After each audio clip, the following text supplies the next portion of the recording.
মধ্যপ্রাচ্যের আকাশ যেন আবারও ভারী হয়ে উঠছে। ইরান সরাসরি যুক্তরাষ্ট্রকে টার্গেট করেছে।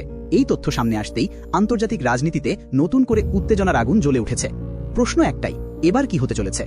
এই উত্তেজনা কি সরাসরি যুদ্ধের দিকে যাচ্ছে, নাকি সবকিছুর পেছনে রয়েছে আরও গভীর একটি গেম প্ল্যান? যদি আপনি জানেন না, তাহলে এই ভিডিওটি আপনার জন্য।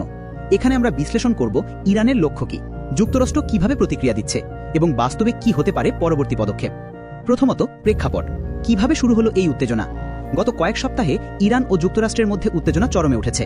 সিরিয়াতে মার্কিন ঘাঁটিতে ইরানপন্থী মিলিশিয়াদের হামলা, হামাস ও হিজবুল্লাহকে ইরানের সমর্থন, আর যুক্তরাষ্ট্রের প্রতিরোধমূলক ড্রোন স্ট্রাইক সব মিলিয়ে পরিস্থিতি ভয়ঙ্কর মোড় নিচ্ছে। বিশ্লেষকরা বলছেন, এটি শুধুমাত্র একটি সাময়িক উত্তেজনা নয়, বরং অনেক গভীর একটি কূটনৈতিক ও সামরিক দ্বন্দ্বের ইঙ্গিত দিচ্ছে।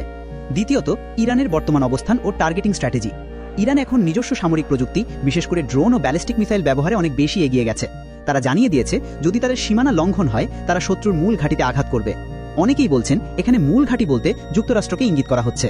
ইরান সম্প্রতি এমন কিছু সামরিক মহড়া করেছে যেখানে তাদের মিসাইলের লক্ষ্য ছিল যুক্তরাষ্ট্রের ঘাঁটির আদলে তৈরি টার্গেট। এটি নিছক কাকতালীয় নয়। তৃতীয়ত, যুক্তরাষ্ট্রের প্রতিক্রিয়া, প্রতিরক্ষা না প্রতিশোধ? যুক্তরাষ্ট্র বসে নেই। তারা মধ্যপ্রাচ্যে তাদের উপস্থিতি বাড়িয়েছে, নতুন যুদ্ধজাহাজ, বিমানবাহী রণতরী এবং অতিরিক্ত সেনা মোতায়েন করেছে।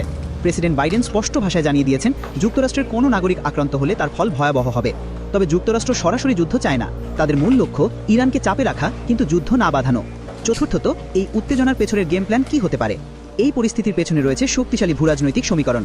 ইরান চায় ইসরায়েল ও যুক্তরাষ্ট্রের আধিপত্য রুখে দিয়ে মুসলিম জোট গড়ে তুলতে। অন্যদিকে যুক্তরাষ্ট্র চায় মধ্যপ্রাচ্যে নিজেদের শক্ত অবস্থান ধরে রাখতে। তাই এই সংঘাত শুধু ইরান বনাম যুক্তরাষ্ট্র নয়, এটা শিয়া বনাম সুন্নি নয়, এটা এক ধরনের দুনিয়াজোড়া শক্তির সংঘর্ষ, পাওয়ার পলিটিক্স। পঞ্চমত, বিশ্ব অর্থনীতি ও সাধারণ জনগণের জন্য এর প্রভাব। ইরান যুক্তরাষ্ট্র সংঘাত যদি আরেকটু গভীর হয়, তাহলে সরাসরি প্রভাব পড়বে তেলের দামে। বিশ্ববাজারে অস্থিরতা তৈরি হবে, যা বাংলাদেশের মতো উন্নয়নশীল দেশের জন্য আরও চাপের সৃষ্টি করবে। তাই এটি শুধু কূটনৈতিক সংকট নয়, একটি বৈশ্বিক অর্থনৈতিক হুমকিও।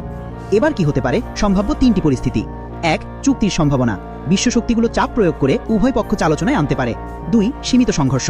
সিরিয়া বা ইরাকের মতো তৃতীয় দেশে সীমিত হামলা পাল্টা হামলার ঘটনা বাড়বে। 3. পুরো অঞ্চলে যুদ্ধ। যদি পরিস্থিতি নিয়ন্ত্রণের বাইরে যায়, তাহলে পুরো মধ্যপ্রাচ্য একটি নতুন যুদ্ধে জড়িয়ে পড়তে পারে।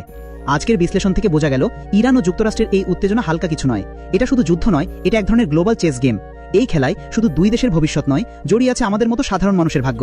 আপনি যদি চান এমন আপডেটেড ও বিশ্লেষণ ভিত্তিক বিষয়ে প্রতিনিয়ত পেতে, তাহলে সাবস্ক্রাইব করুন আমাদের চ্যানেল, একটা লাইক দিন যদি মনে হয় তথ্যগুলো আপনার জন্য গুরুত্বপূর্ণ ছিল, আর শেয়ার করুন বন্ধুদের সঙ্গে, যাতে তারাও জানতে পারে এই সংকটের আসল চিত্র।